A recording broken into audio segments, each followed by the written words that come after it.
guys blog আৰু দোস্ত আজি মানে আমাৰ 69তম পশ্চিম নলবাৰী বিহু খণ্ডৰ প্ৰথমটো দিন আৰু আজি হ'ব মানে দোস্ত বিহু মানে মুকলি বিহু আৰু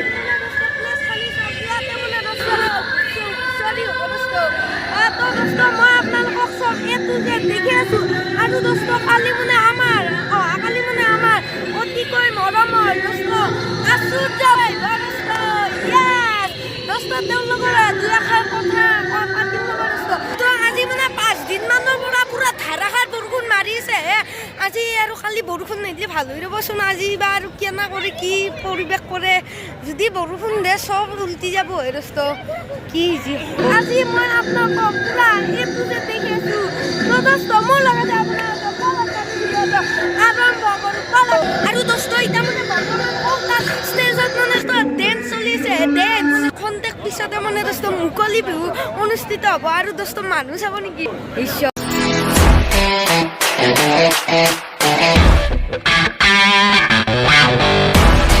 আৰু দোস্ত ইয়াত মানে আমাৰ প্ৰগতি বিহু দলৰ মানে দাদাসকলেও মানে দোস্ত পাৰফৰ্মেঞ্চ কৰিব মানে আজি ফিলিংছ কেনেকুৱা একদম ফিলিংছ বুলি ক'লে আৰু জছত আছোঁ আৰু কাৰণ নিজৰ হোম গ্ৰাউণ্ডত ন সেইটোৱে আৰু পুৰা জছত ফাইনেলি আৰম্ভ হৈ গ'ল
দোস্ত এতিয়া যিটোক লৈ সকলোৰে ভয় আছিল সেই ভয়টো মানে দোস্ত বাস্তৱত পূৰণ হৈ গ'ল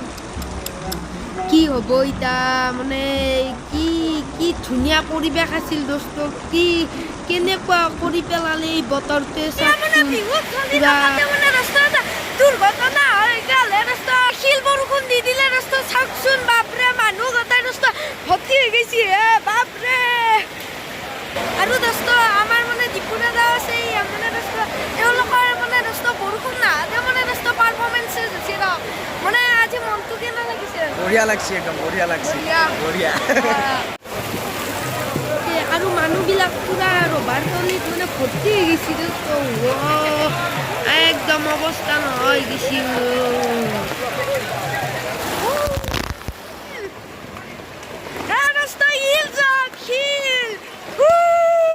আজিৰ ভিডিঅ'টো এইখিনিয়ে আছিল ভিডিঅ'টো চাই ভাল পালে লাইক কৰিব আৰু ছাবস্ক্ৰাইব কৰিব আৰু আপোনালোকে সদায় মৰম দি থাকিব যাতে মই সদায় আগুৱাই দি থাকিব আৰু আশীৰ্বাদ কৰিব যাতে মই সদায় আপোনালোকৰ আগত ভাল ভাল ভিডিঅ' দি থাকিব তো আজিৰ ভিডিঅ'টো এইখিনিয়ে সামৰিছোঁ আৰু দোস্ত মই কালি এটা ভিডিঅ' দি আছোঁ